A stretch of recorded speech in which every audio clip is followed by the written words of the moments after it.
İnsanoğlu sevdiğini iddia ettiği pek çok şeyin peşinden koştu. Her sevginin içinde kendini aradı, her aradığında kendinden bir şeyler istedi. Her seferinde yoruldu, her seferinde yarı yolda kaldı. Her sevdiğinin onu yarı yolda bıraktığı hissine kapıldı. Kendine ait olabilecek olanı aradı, bu yüzden hep bir yarım, hep bir eksik kaldı.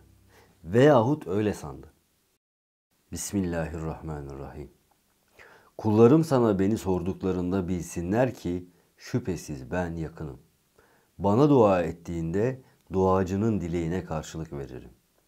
Şu halde benim davetime gelsinler ve bana iman etsinler ki doğru yolu bulsunlar.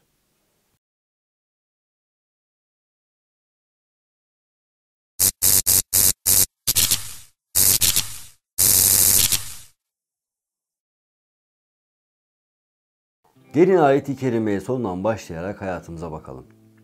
Zira sona hazırlanan bir ömrün bekçileriyiz. Yol boyunca sevmenin ve sevilmenin ilgisini arzu edenleriz. Arzularımızı dillendirirken karşımızdakilerden hep bir şeyler bekleriz. Halbuki bizler sevginin karşılıksız olduğunu unutmuş gibiyiz. Herkes bizi sevsin isteriz. Herkes bizi dinlesin isteriz. Biz bir şey istediğimiz zaman hemen yerine gelmesini bekleriz. Bütün bu saydıklarımız için henüz olgunlaşmamış bir insandan bahsetmiş oluyoruz. Olgunlaşmak dediğimiz şeyin bilgi sahibi olmak değil, bilgiyi yaşamak olduğunu unutmuş gibiyiz. Olgunluk bilmekle değil, sevmekle olur.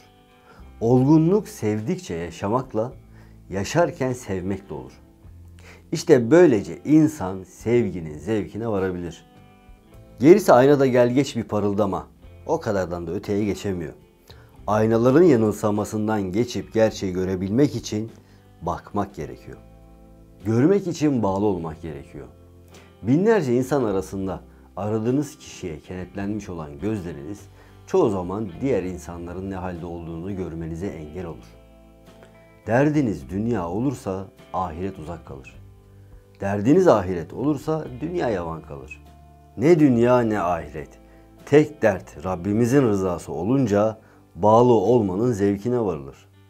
Artık gözlerinizle bir şey aramak zorunda kalmazsınız. Çünkü iman karşılıksız sevebilmenin ve tam bir bağlılığın adıdır. Tam olarak Rabbine bağlananların olgun insanlar olduğu böylece anlaşılmış olur. Bugün insanımız bu olgunluk arayışını yine kendi adına ve kendince yapmak istiyor. Sevilmek istiyor hem de inanmak zorunda kalmadan. Gelin şimdi ayet-i kerimenin başına gidelim. Zira her şey bir şeyle başlıyor. Ne gerekiyorsa bir sırası var ki ayet-i kerime bu ihtiyaca binaen diziliyor. Hazreti Allah dahi önce kullarına yakın olduğunu beyan ediyor. Hemen ardından dualarına icabet ederim buyuruyor. Sonra bu iki rahmetine karşılık davete icabet ve hakkıyla iman emrediyor. Onun biz kullarına olan merhameti daha başka nasıl ifade edilebilir? Bugün iş yerimizdeki patronlarımız, arkadaşlarımız bizi sevdiğini söyleyen insanlar. Hatta dostlarımız dahi bize bir şey verecek derken eğer bundan sonra şöyle yaparsan ben de sana şu güzelliği yapmaktan çekinmem diyorlar. Garip. Kullar bile bir şey vermeden önce bir şeyler istiyorlar. Koşullar sunuyorlar. Önce ne yapmamız gerektiğini ve buna karşılık neler kazanabileceğimizi söylüyorlar. Allah-u Zülcelal ise Rahman ve Rahim olandır. Kullarını asla ve katiyetle yalnız bırakmayacağını söylüyor. Yakınlık kurmak isteyen her kim varsa kapılarının sonuna kadar kendisine açık olduğunu beyan ediyor. Ayet-i kerimenin başında Cenab-ı Hak kullarım beni sorarlar buyuruyor. İşin en ince tarafı da burada anlaşılıyor. O kullar ki bu neden böyle oldu? Şimdi bu virüsler nereden çıktı? Acaba bana da bulaşır mı? Kendimi korumak için bana yardım eder misin? Demiyorlar. O kullar ki Rabbimize şöyle nida ediyorlar. Sen neyi arzu edersin ya Rabbi?